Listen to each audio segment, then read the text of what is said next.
Right, welcome back from the break. I hope everybody had the chance to have a proper break. We need it during these intense days with the sessions all being online. It's my pleasure to introduce the next panel discussion. The title is IP, Digital Convergence and Strategic Partnering, and it will be moderated by Jens Bördin. And Jens is the co-founder, partner and CEO of Konsert Strategy and IP. He's an advisor in technology-based competitiveness and intellectual property. He has more than 15 years experience that includes leading C-level strategy projects and multi-year transformation projects at and between companies in Europe, Asia, and North America, ranging from unicorns to Fortune 10s. He's also an alumni of SIP's Intellectual Capital Management program, master's program. Over to you, Jens. Great, thank you very much, Mike, and thanks for inviting me to the SIP Forum. So with me in this panel, I have Anders Lindh and Michael Tagscherer, and during the coming hour, we will discuss IP, digital convergence, and strategic partnering from a business and technology owner perspective. So a quick introduction of the speakers. Anders is the general manager for the global business area Analytical at Mettler-Toledo in Switzerland. He has a broad industry background from multiple companies, including his previous position as president for the Applied Manufacturing Technologies business division at Sandvik, which has a strong digital focus and which was essentially built by Anders from scratch. Michael, he is the group vice president and chief technology officer at Giesecke+Devrient in Germany. And I read that Michael actually started early and addressed how to apply neural network models in the context of industrial processes and big data and analytics and prediction already in his PhD more than 20 years ago. And he has since made an impressive career at G+D, including multiple years in China and Asia, before he took over as CTO for the mobile security business in 2017, and then now for all of G+D in 2019. We were also supposed to have Michael Cordell of Dematic with us here today, but Michael is based just outside of Chicago, and the switch to a virtual event made it difficult for him to participate. So unfortunately, he couldn't make it. So to kick off the discussion, I will first show you a couple of slides to sort of frame the topic a bit. So let me see here if I manage to share my slides. So, as I think everybody knows, digitalization is really leaving no one unaffected. And by using sensors and data, connectivity and analytics, new use cases and new business models and also new ecosystems are created. And if we look at some examples, Siemens, for instance, can offer its customers today remote monitoring of trains to optimize maintenance and reduce costs.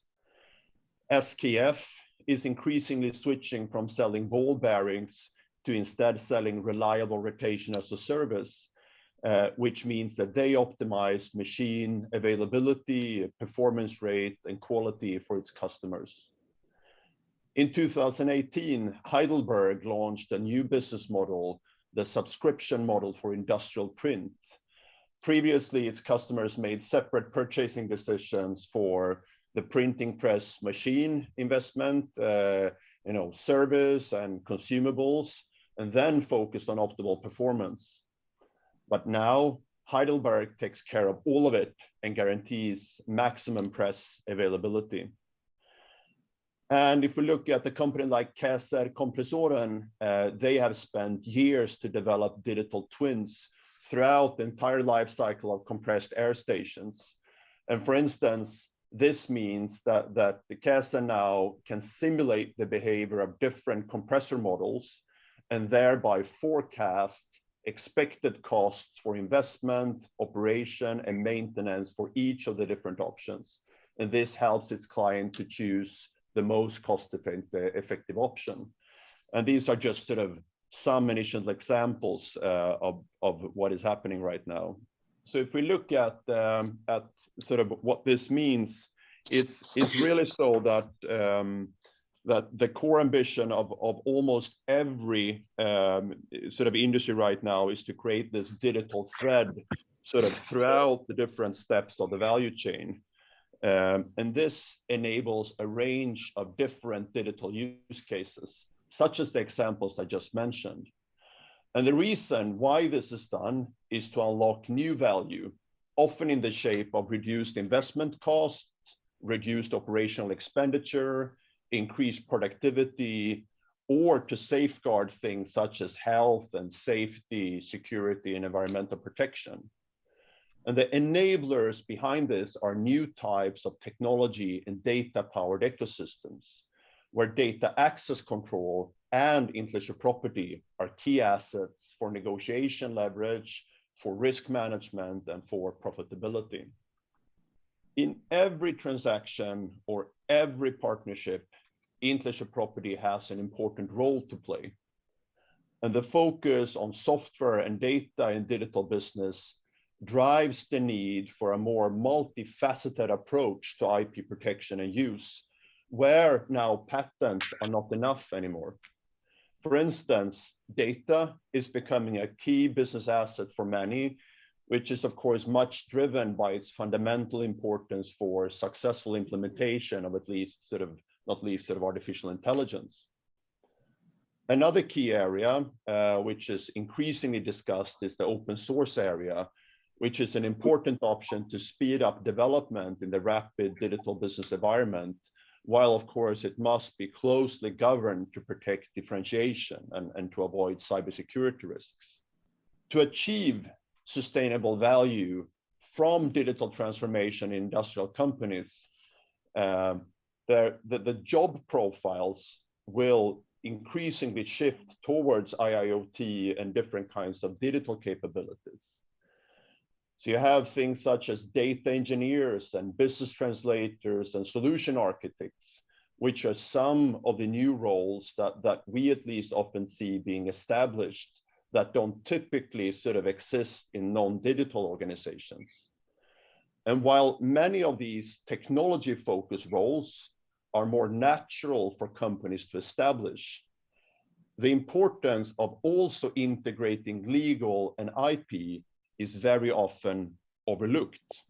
So to succeed in the development and deployment and also operation of different digital use cases, you ultimately need to do the right things all the way from the customer value that you're targeting, all the way down to the technology and the data stack. And along that journey, you also need to ensure that you can take the right position in the value chain, being built on sustainable control points. And without the right legal and IP capabilities in your team, you're likely to hamper both your ability to build a business in the first place, but also to secure long-term competitiveness. So building on our experience, at least from having worked now with digital business journeys at multiple companies in multiple industries over the last couple of years, there is this gap to fill with, let's say, multi-mode IP strategies and IP use experts, which are embedded with the digital business across all these different stages of the strategic learning process, which includes sort of to help clarify the option space and to identify attractive control points, to help increase granularity and sharpen strategic decisions, to increase the organizational ability to execute, and of course, to make sure that critical assets are secured and used in the best possible way. So in our discussion today, we will illuminate some of these aspects in the concrete cases of G+D and Mettler-Toledo and get a quite unique sort of business and technology owner's perspective on at least some of these issues.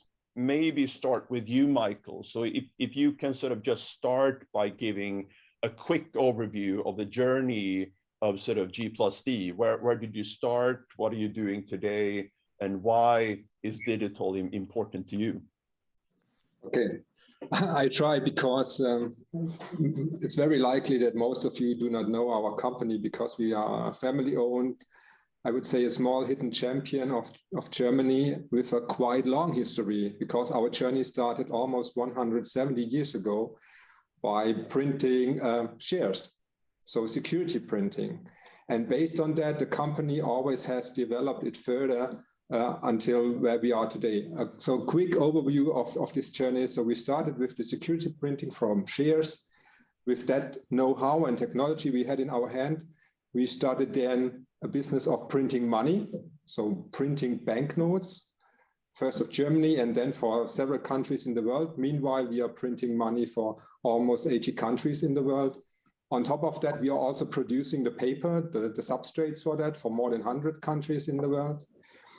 And developing that technology further brought us step by step towards, you know it, when you have a euro, for example, euro note in your hands, you know the security elements on the banknotes. Also, this business has been built up with internally in G&D. And then, okay, you need to detect that, and with the amount of money which is growing permanently, we have been forced to do this also on an automated way. So we started to detect the secure elements by machines, by building sensors, from the sensors to banknote processing machines. Yeah. So this brought us from a printing company suddenly to a machine manufacturer. And then coming from the printing, maybe some of you who are not that young anymore may know this Giesecke several decades ago in Europe. And then from the Giesecke, which was also produced by us, then the check cards came. With the check cards, the smart cards, and with the smart cards now we have entered this e-payment world with debit, credit cards, but also tokenizations in the internet for payment. But also in the connectivity world, we are meanwhile one of the top producers of the SIM cards worldwide. And again, based on that technology and with the connections to the government, we became also a provider for identity products. So we are now also a producer, for example, of driving licenses, passports, or identity cards locally in several countries. And last but not least, so more or less the last pillar of our company is taking care of securing critical infrastructure. So for example, if the Chancellor, our new one, is communicating with the embassy in Australia, he's doing that based on the technology of G&D. Or for example, if you enter an e-gate at the airport, very likely you are entering it through an e-gate of G&D. So you can see we started really very analog, but meanwhile, most of our portfolio is really digital. And even the banknote part with the banknote processing machines is already digital because they are already connected for remote maintenance in the central banks. Yeah, so also there we let's say, use our competences in the cybersecurity space for securing, for example, this business. So you see, digitalization is really a driving force for us in the company. But if you look forward, we think to develop digitalization further, there are some key elements which are, let's say, really in our DNA. So it's the identities, and you with the digital identities, the connectivity, the trust in all of that, but not forgetting to have that all in a very convenient way for the customers. Yeah. Yeah. And if you look back for, I think I read it yesterday from Michael Kranz from Audi, who is the head of the digital experience and business part. He said, in 5 years, there will be no supply chain thinkable, which is not based somehow on digital identity. So here you see, it's migrating towards fully digital, to the fully digital world. And what you had on your slides, I think it's quite important that we see that the boundaries between all that fields are blurred. Yeah, so it's all migrating together, it's all converging. Yeah, yeah. Great, thank you, Michael, for both for introducing and also, of course, a very interesting business journey. But we'll get back to that. So, Anders, what's your story at Mettler-Toledo? What's your company doing, and how is digital technology changing what you can do for your customers? Okay, so Grützewol Mitterrand from Switzerland. I'm actually born in Sweden, but I'm learning German here. It's a very challenging language, but a very nice one. So what I said was hello, everybody, in Swiss, basically. So Mettler-Toledo, we are a producer and provider of high precision instruments that are being used in laboratories, quality assurance, manufacturing, retail, and also logistics. founded in the late 1800s. And it's a sort of similar story as Michael's here. It started extremely analog, basically with balances, weighing things. And now we progressed into a company which has about 16,500 employees. We are active in 40 countries and a turnover fast growing north of 3 billion.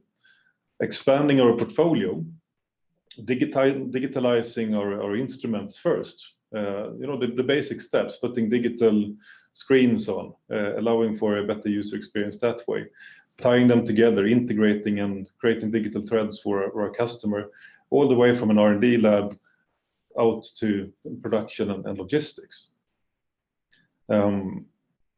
I joined in August this year, actually, so I'm quite new into this industry. As Jens was saying, my background is really industrial. It's kind of fascinating to see how the same, let's say, logic and structures and success factors applies here in this industry as in manufacturing. So now I'm the head of the global business area of laboratory analytical instruments, a very long title. But what we do is basically provide high precision instruments to measure chemistry and material characteristics for mainly laboratory customers. It's a very broad portfolio and also growing fast. Our customer base is extremely diverse. You can think about everywhere you find chemistry, you will find us, and that's basically everywhere. But a few sort of highlights: Pharma, Biotech, chemistry industry, obviously, automotive, and food and beverage. And there's a ton of dynamic in these industries now, as you can imagine. So vaccines development, new medicine development, gene therapies, lithium batteries, hydrogen power fuel cells, plant-based foods. And we are in the middle of all these very exciting trends. So it's a very exciting place to be at this moment. Highly dynamic. And as we think about digital, really, it's a set of technologies to help us to serve the customers in a better way. Simply, we think about how we can use these technologies to create value for the customers initially, and secondly, tie that into business model to allow us and the customer to capture the value. And here, we'll discuss this, but ecosystems, partnerships is a very natural thing about this. It's hard to deliver a use case by your own in a digital world. But this is a lot of change for us, across our value chain, sales and marketing for sure, e-commerce, digital marketing, product development, operations, supply chain, and also down to services. But we don't really do transformations as Mettler-Toledo. We approach things very incrementally. I think that's a very good approach, that we think about customer value, how to create it, how to capture it, put down an incremental roadmap to follow that. And it's a benefit for the customer also, we believe, because we can join them on their journey and walk in lockstep with them forward. So there's a lot of change, but I would say in a controlled fashion and fairly incremental, but every step generates a ton of value for us. It's highly strategic area with digitalization. Great. So if we go back to you, Michael, is there any sort of specific concrete example of how digitalization has changed or expanded your value proposition to the customers that you can share? Yeah, you have seen our portfolio is quite broad. Let me pick one solution and how we apply that to do two different market segments. So the technology I pick is easy management. So from the past, we all know the SIM cards where a subscription to log into a mobile network operator was bundled to just this hardware token. And for a customer, that's quite inconvenient. So taking the mobile OEMs, let's take Apple. Yeah. So they sell, for example, via the internet or in the Apple Store, a very nice new iPhone. But until the customer can really use it, it may take a while because the person needs to purchase a SIM card to really benefit from all the services connected with the iPhone. So because it's separated, yeah. So what we did in cooperation with, for example, with Apple, we have introduced and developed here an eSIM technology. That means we more or less virtualized the SIM cards and the subscription. So the profile for the authentication towards a mobile network operator can be downloaded on demand at the spot. Yeah. So, for example, if you buy an iPhone and if you configure it, you can already say, look here, online, I can select the respective contract and download the right subscription to my device and start immediately the user experience. So quite nice for the OEM, quite nice for the end customer. And the same technology, for example, we have also used to improve the situation in the automotive space. So, for example, in the past, most of our cars are meanwhile connected. They all have a telematic box in the car. The worst part here is that within the telematic box, again, there's a SIM card solder because a plug-in SIM card will be destroyed because of vibration, heat, and so on. So the subscription is hard locked into the telematic box. But that means a fixed subscription for an MNO is in a car. But when you produce the car, you do not know in which country you may sell it. And in some countries, you are not even allowed to do roaming because otherwise you just have a contract with one MNO and sell it worldwide. But for example, in Brazil, you are not allowed, but you do not know when the car is moving across the border. So therefore, we have, for example, developed with a customer, with BMW, a white label SIM card. So it's entered in the telematic box. And now they have just one SKU. They do not have anymore a SKU for Germany, a telematic box for Brazil, a telematic box for Russia. They have just one for the car. And when the car is activated, we can dynamically download on the spot again the subscription into the car. Again, a nice user experience. They save a lot of money for the different kind of telematic boxes. And they do not need anymore to plug out one old telematic box of one country and re-enter a new one. So again, benefit win-win situation for everybody by entering or by introducing this digital virtualization of something which has been semi-analog in the past. Very interesting. And Anders, maybe you already touched on this, but just quickly, if you look at sort of how your market is developing now, the different trends and so on, which are those trends and how do you see that you will respond to those trends? Yeah, so let me pick out three, maybe. There's a ton of trends at the moment, but digitalization for sure, data integrity, and then automation. But we also see how these three trends sort of converge, and they are all driven by the customer desire to become more productive. So one of the conclusions I'm starting to make here is that digitalization is really automation. In the end, that's the outcome that people are looking for, with data integrity on top, as we live in very regulated markets. That is, basically the customers, they are challenged to do more analysis. You can think about a testing lab in a food factory, moving from sampling one piece maybe every hour and risking to scrap an entire batch if they find an error, to sampling in line continuously like that. And that drives the need for speed, for precision, for robustness, and so on and so forth. So essentially, digitalization is being used to drive automation. Also, as we look in the labs, you've heard about lights out manufacturing before. We're starting to hear that from the labs also, light out labs, no people in the labs. And a couple of drivers to that, basically, that's one is safety. Typically these chemicals that we work with are very, very dangerous. One application we have is actually in a nuclear submarine. So you don't want to be close to the reactor core doing things. The other one is to allow the operators who are highly skilled to focus on harder problems than just managing a workflow like that. I talked about regulations. Regulation is also coming in stronger in our industry. Pharma and food, obviously very highly regulated, and we see strengthening of that as well. So customers really need to be able to capture relevant data to prove that they fulfill the regulations and save them on a very long period of time. I think what's interesting now is how this trend has started to pick up speed.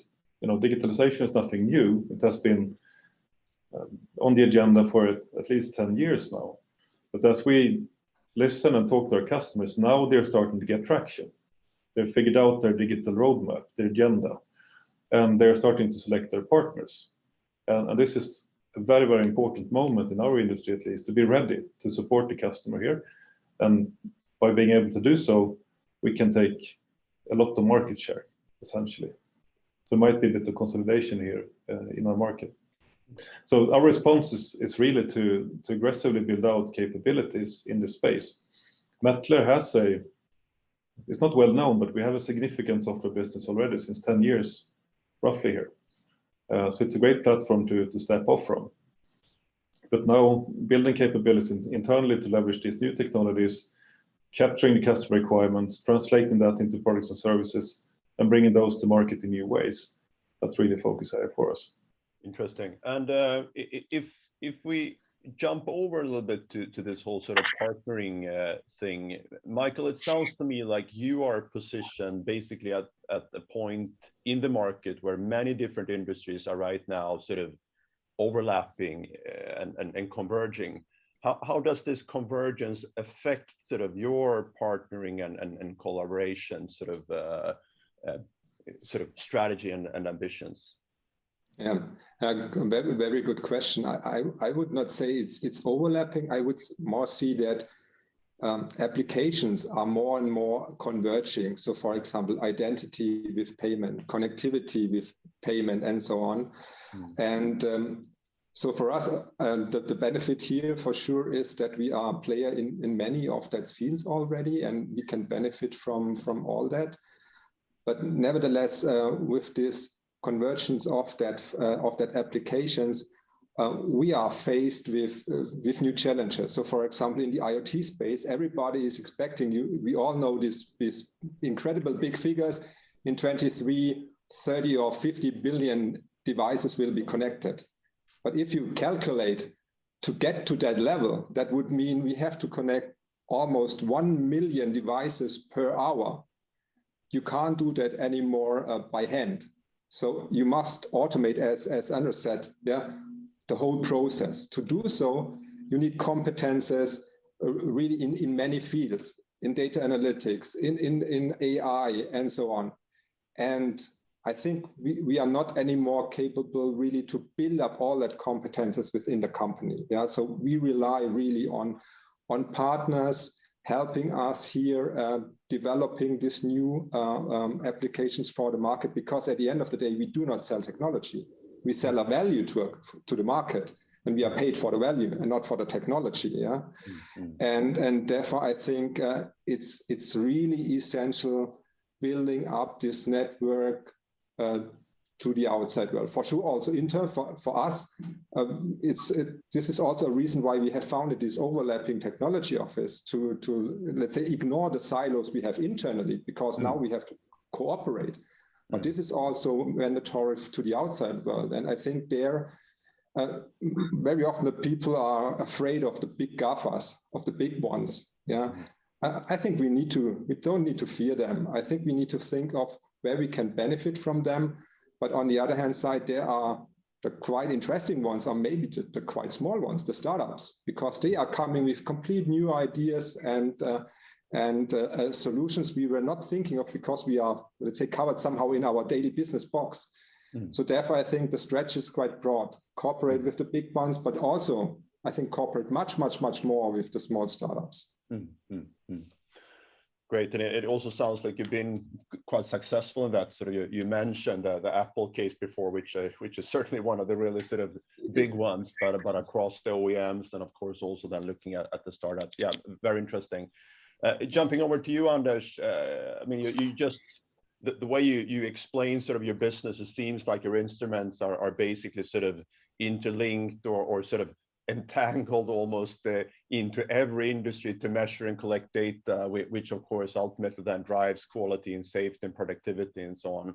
And now it seems like you're adding sort of the power of connectivity and software and AI, which obviously then broadens, in the same way as Michael just said, the number of technologies that you need to master, and you are not infinitely large, of course. So do you see any changes in how you work and will work with external players, and also to what extent are you working with new types of players if you look back 5, 10, 20 years ago?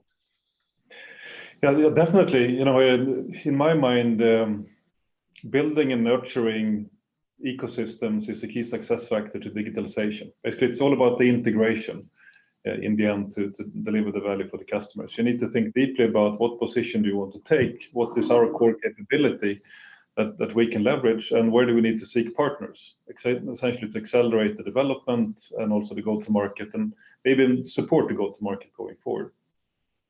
So yes, we are very much looking into the new players. I have to be a bit secretive about it, obviously, but it's a lot of activity going on here. I can take machine learning as one example, part of AI. It's fairly straightforward. We have our instruments that generate a lot of data. Typically, you need an expert really to interpret this data. You might run an analysis on a specific type of material, and from the output of that analysis, you might learn about the characteristics of that material. So with our domain knowledge here within Mettler-Toledo and 50 years of experience, we know how to do that analysis. We can start to codify that into models. The starting point of machine learning, essentially. Not cold starting, but selecting the right models. The second advantage is that we will have data, internally, and also in partnership with our customers to train these models so they become better, faster, in essence. So it's a very attractive use case, a ton of value being liberated for the customer. But here we partner up with a number of different players, academia even, to help us out, technology providers on how to deploy the model and certain base models as well, cloud providers to bring it to market, and so on and so forth. I think that's really the key here, that think deeply about what our core competence is, what value we bring into an ecosystem like this, what players we need, and how we relate to them. And here, obviously, IP becomes extremely important to protect our core knowledge here and the data, to protect that and motivate that value in the ecosystem. And later on also ensure our customers that their data is in very good hands and very well protected. So a little example. Yeah, one of great examples. And of course, if you look at all of this, in the end, business comes down to money, making money. And Michael, in the past, you told us this sort of very long history that you had, sort of printing banknotes and all the stuff that you did. Today you're selling a lot of chip-based products, but then you said you're sort of increasing share of software, sort of digital technologies more broadly. Where is this sort of trend going forward? I mean, you have touched on this, but where is it going, and how do you expect to make money in the future? Yeah, very good question. So let's wipe the crystal ball. Yeah, but I think there's one statement of the CEO of our mobile security sector. He always say, what brought us here doesn't keep us here. Yeah, it doesn't mean what we are doing today is bad. Yeah, no, the money will be there for many years. Also, the credit card will be there for many years. But there must be more. So that means, as you said, we need to challenge really our portfolio, what we have today, our offering today, and how might be the future look like to make money in the future, and how to bring value to the market with new stuff. And I think what one example, what Anders also said is, I think one big topic will be for sure services based on somehow data. So I think we all know this, data is the new oil, yeah. But I think the whole quote says, okay, data is the new oil, but as oil, you need to refine oil to make gasoline out of that, plastic or whatever. So that means the value is not in the oil. For sure, you need the oil, the data, but you are paid later on for the service. And I think that's something which will become more and more important in all of our 4 streams. To offer more services, more value-added services to our customer based on their and our data. Yeah, and so therefore we need to get really experts also in fields like we know it from the election in the US with the fake news, but with this IoT and with this flood of information and data, we have to digest in the future. we need to learn how to differentiate between trustworthy data and maybe manipulated data, things like that. So also this technology we need to learn, and this will become very essential for us. And there, for sure, a key technology in the background will be machine learning. But this learning of our solutions is also valid for us. Because I think lifelong learning will be a key element really for the company and each and every employer, because we need to develop the company further, and we need to develop us permanently further and get engaged with new technology and trends.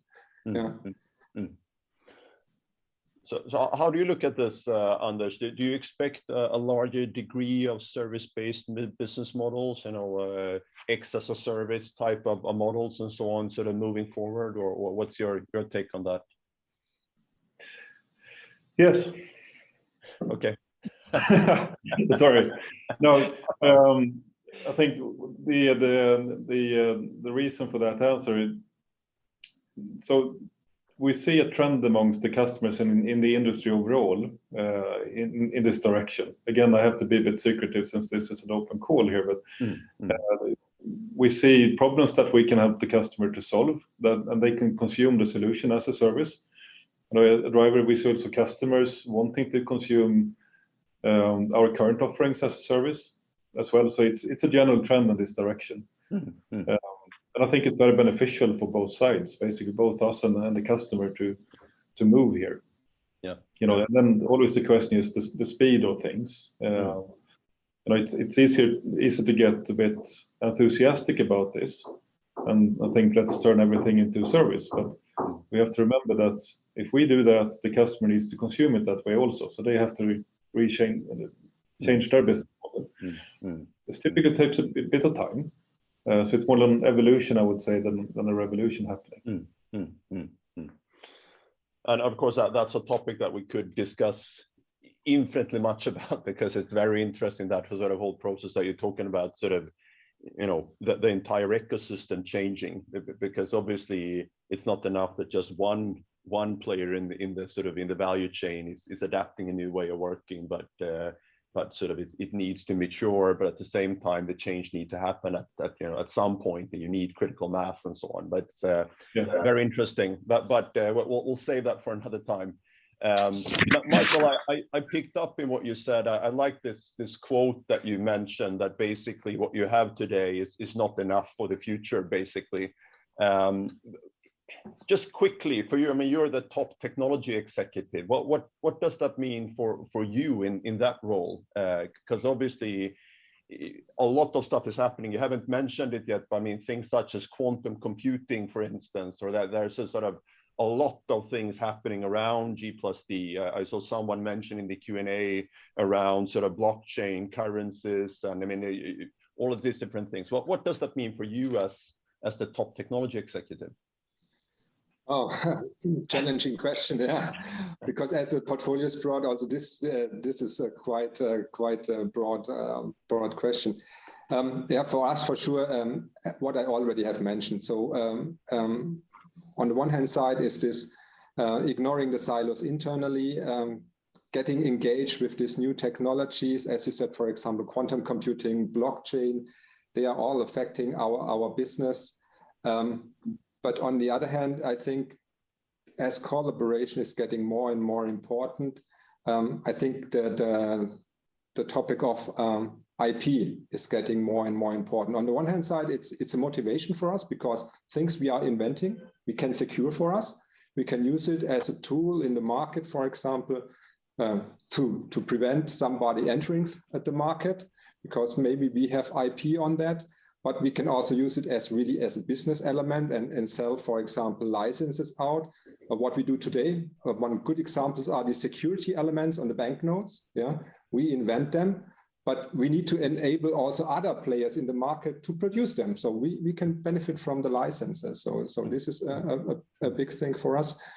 But to do so, I think one important thing for us is really what you have expressed on your slides, that IP in total is part of our complete entire strategy and development path, which to be honest, which is not the case today.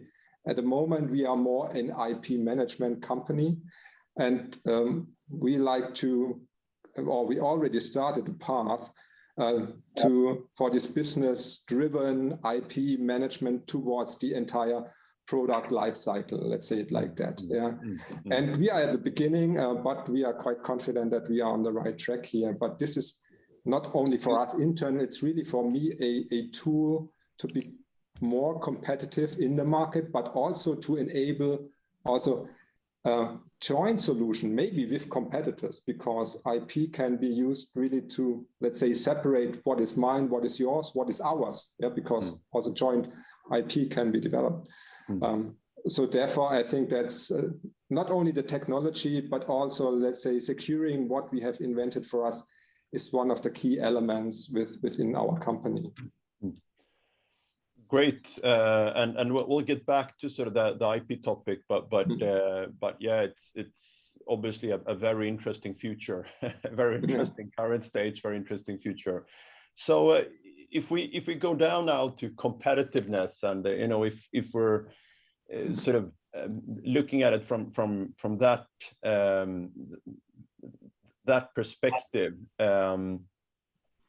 So I mean, what will be, if you look at you, Anders, sort of what will be the most important assets for you to build and maintain a competitive edge moving forward? Sort of in having all the different sort of things that we have said now in mind in terms of the data and the you know, new type of you know, digital models and all the key know-how that you have built up over decades at Mettler and so on. What are sort of the most important assets to keep your position, or hopefully to grow it and sort of keep that long-term competitiveness?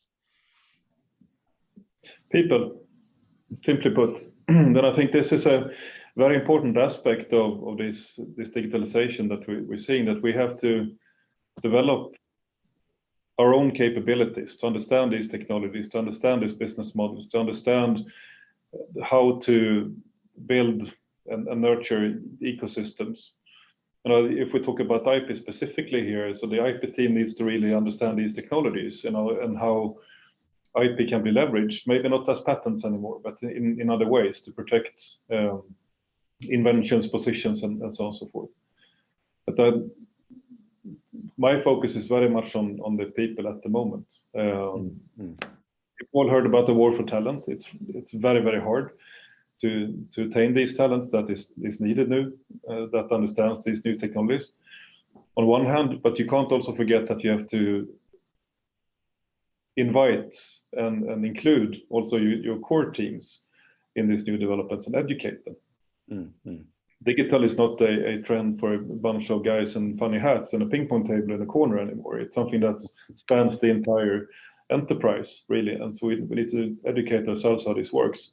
And especially on the leadership levels, so it can be managed properly. You understand the benefits, you understand the risks and how to manage that. You understand what's important, and so on and so forth. Great. And looking at G&D, I mean, you're kind of in a way positioned at very much at right at the core of you know, and basically any industry that needs this or that's under digitalization. You have, as you said before, I mean, the question about sort of trust in your data, for instance, or the ability to be able to trust that an identity is actually the identity that sort of the system says it is, and you know, all of these things are of course something that's sort of at the core of any type of scaled digitalization. And of course, that can be seen as really good news for G&D, but it also probably means that a lot of competition, because it's a very attractive sort of position to be in. So how do you sort of create a competitive edge moving forward, and what's your sort of most important assets? Yeah. So for us, I think the most important asset is that we are really a player in many of that fields, which are now converging. Yeah. And being a player in many of that fields means really behind in each and every field, there are a lot of competitors. And there are, as I always said, there are new kids on the block entering that space. Yeah. So therefore, one of our, let's say, benefits or advantages we have is really this overarching competence in that different fields. Yeah, and what I think what is also an asset we are at the moment doing across all the different segments is really trying quite fast to apply these new technologies with partners in new applications. Yeah, learn and develop us, and together maybe with the partner further. Yeah, you already have mentioned, for example, quantum computing. For sure, that's a technology which is, I would say, 5 to 10 years away from us being an industrial available technology. But assuming this is coming in 5 or 10 years, yeah, we have to look into that today. So we are following that technology quite intensive, because assuming it's there in 5 or 10 years, that means this can not only be used, for example, to optimize any kind of optimization problem task, like traveling salesman problem in the logistic part. This technology can be also used, for example, to give us some challenges in our crypto solutions we have today. Yeah. So all asymmetric cryptography could be challenged by quantum computing. But if you look to our market, so for example, a passport is longer than 10 years in the market. A car is much longer than 10 years in the market, but we ship it today. And assuming in 10 years, it can be maybe broken, what's happening then? So that means we have already to think today, how can we improve our portfolio today, assuming this is coming tomorrow? Yeah. And I think applying these new technologies in a positive way, but also looking into, let's say, the angle how it can be challenging for us. I think this is one of the driving forces which brings us further. And this is really an asset within the company that we have the capabilities to do so. Super interesting and super challenging, of course. For sure. So, I mean, we've already been talking a lot about building like new business and technology stacks and data, and together with multiple partners or ecosystems. And of course, we need to build trust, and we might need to combine proprietary solutions with openness, and combine tough competition with collaboration, and so on. And I know you already touched on this, but maybe Anders, you want to go first here. But what role do you think intellectual property has to play in making all this work? I think it's really critical to enable this overall. The world we're moving into is a world based on negotiation, basically. I have something, you have something. We can combine that in creating a new value for the customer. And in these negotiations, as with any negotiation, it works much better if you're fact-based. And have an intellectual property in here, so you understand what is your value, how well it is protected, because then if you have an asset that you can protect, it becomes valuable like that. Otherwise, but you can also think about other ways that you can leverage IP in contractual work. What are the risks that we see here in this relationship, for instance? But I would say that it's a critical enabler also to get these capabilities in early in the negotiations. Really at the beginning, when you start to think about the term sheet, even, what are the terms that will be important in this negotiation going forward? Having the IP in that is very helpful, actually, to point out what are the key points for us, what are the points of contention, where do we need to tread carefully, and so on.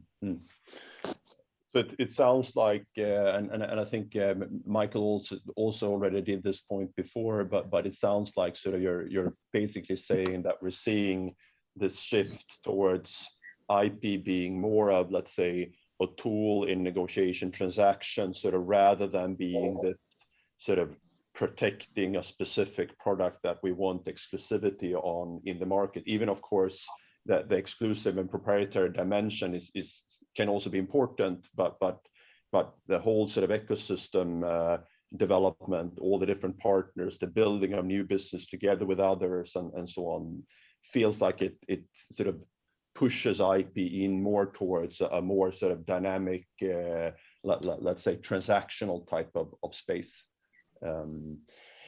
Michael, sort of, do you have additional thoughts on this from your perspective?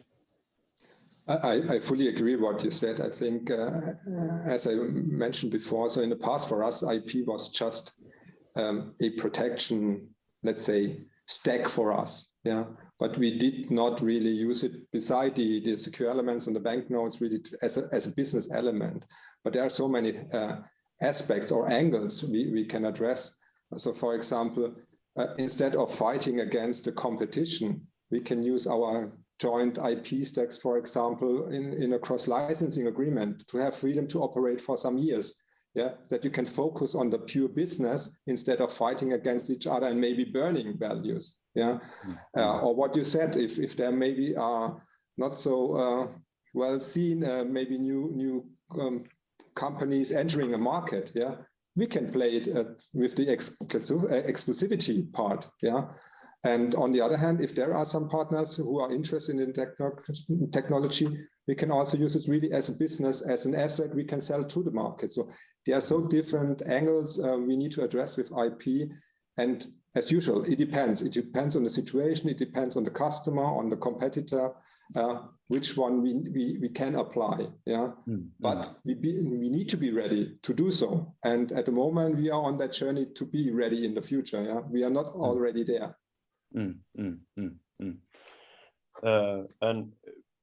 I don't know if this is the right forum, but I know we discussed in the past on this sort of I mean, in one discussion we had, you looked back at sort of your experiences over the years, and you had some, you know, some concrete examples of sort of where IP had made a positive difference for your business, not in Mettler, but sort of in other businesses. Maybe you can share sort of one or two of those in this setting as well. Sure. Let me think about that for a while. No, but it's typically in these negotiation sessions that let's say my counterpart has a big platform, Siemens, ABB, Fanuc, those type of players, and I want to contribute to that platform. I'm adding value to that platform. Essentially, I'm adding my IP, and thus I grow the value of the overall platform. Now, what's my fair share of that? How do I avoid being swallowed by the large player and get a fair share of value to my application that I contribute here? This is a very, very typical situation that I've encountered many, many times. So, or another one, let's say we can create this offering to the market. It's the price would be 100, but how do we share that behind the scenes? What's the split? You know, and that also comes to discussion on how much we contribute into this. And if you on your end has a very strong protected IP position, you have a very strong argument that I contribute this. If I don't, I'll take it away, type of thing, and you can't use it because it's protected. Then you're very well equipped in that type of negotiation, and you typically achieve a positive result. Another one, a good example is how do you value a company in an M&A setting? How do you evaluate their IP portfolio? How much premium should you pay? It becomes a completely different thing if you're looking at smaller, fast-growing startup type companies. That. It's a different valuation mechanism. Those are great examples, and I think it's. I mean, thanks a lot for sharing. So when I listen to the both of you, I understand that much is ongoing right now, and both in the market and internally at your companies. But sort of this, you know, high development pace, evolution of new technologies, digitalization, etc., also seems to make it difficult to foresee the future, and I presume sort of forces you to be agile and to adapt fast to changing conditions and so on. I mean, you are business and technology owners. Sort of, how do you make sure that these IP guys, you know, are on board here, and what's your thoughts on how the IP team should work, and sort of basically what's your expectations on IP? Maybe I start. We all, as I said, we already started this transformation process. So in the past, we had in each and every business sector dedicated IP teams. But as I mentioned, now with this convergence, we need also in the IP segment or across business sector technologies like data analytics, machine learning, and so on, competences. So one step we already did is we moved the entire IP teams towards the group level, so that we have an overarching team now. One of the next steps will be also that we will link them much more, as I said, in this product lifecycle management process. So they are really at the edge. When ideation workshops are already started, that IP guys are already sitting there, listening, helping, explaining what might be a good IP idea to be secured, or what is maybe too strange and doesn't make sense, and so on. So that they are really linked into the entire process. And as they are now linked to my technology office, also that they are closely linked to the strategy at all. Yeah, because it's really, they need to know what are the focus areas of the future, because these are the ones you want to protect, not the backward looking part. Yeah. So I think this, as Anders said, this people business now, changing the mindset, changing the culture, but not only on the IP side, we need to do this mindset change also on the business side, on the product management and on the R&D side. They need to understand the importance and where to link them in. So both sides need to adopt each other. Yeah, and in the interest of time, I agree fully what you say, Michael. And in addition to that, I view IP more of a business development function, actually, than a legal function. So as Michael was saying, in strategy work, and here being very active, instead of listening to the team and saying, okay, you might be able to patent that, mapping out the option space. In the face of uncertainty, always add flexibility. So we look at the market, we might want to go here, here, here. Let's secure that up front. We buy time for our developments going forward. And here, a strong IP team can be extremely helpful to also unlock new type of ideas to the team. Thanks, really good insights. I think I'm looking at the time and looking at some of the questions. I think we addressed the question from Thomas Schwarzwälder, hopefully. Thank you for a great question there. I think that's sort of exactly what we discussed right now. Maybe, Michael, will you sort of, can you just sort of quickly maybe give some of your views on, we have one question here around blockchain, if you just want to give a quick reflection on that. Yeah, for sure. So answering the question, yes, for sure, we are quite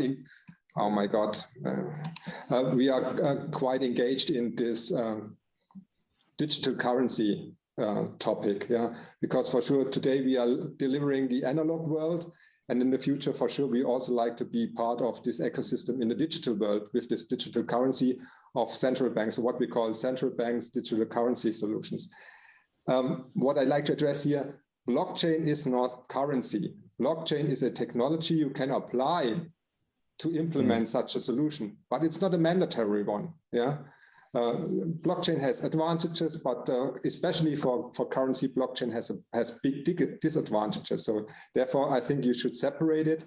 For sure, you can use it, but it's not really directly linked. And for sure, we look also in this blockchain technology, not only for the currency part, but also for the IoT part, where you have to manage digital assets, and blockchain, this decentralized storage and management of assets will be key in the future from our point of view, and therefore you have to have an eye on that technology. Thank you. I think we are very close to 12 o'clock. There was some additional questions, but I think we need to close here. So I just want to say thanks to Anders and Michael for some, a very interesting, very insightful discussion. It was a pleasure sort of to running this, and then I hand over to Mike the second, standing there ready in somewhere in Gothenburg. Yeah, thank you, Jens. Yeah, I have to admit, every time you said Michael during the last hour, I thought you meant me, so I was jumping to attention. God, I didn't have to answer any of those difficult questions, to be honest. Yeah, thanks very, very much for an excellent panel. You've taken us up nicely, perfectly on time to lunchtime. So we will break now for an hour and a quarter. I'm back at 1:15 Central European time. And as always, just a reminder, whenever you rejoin, it's with the new link.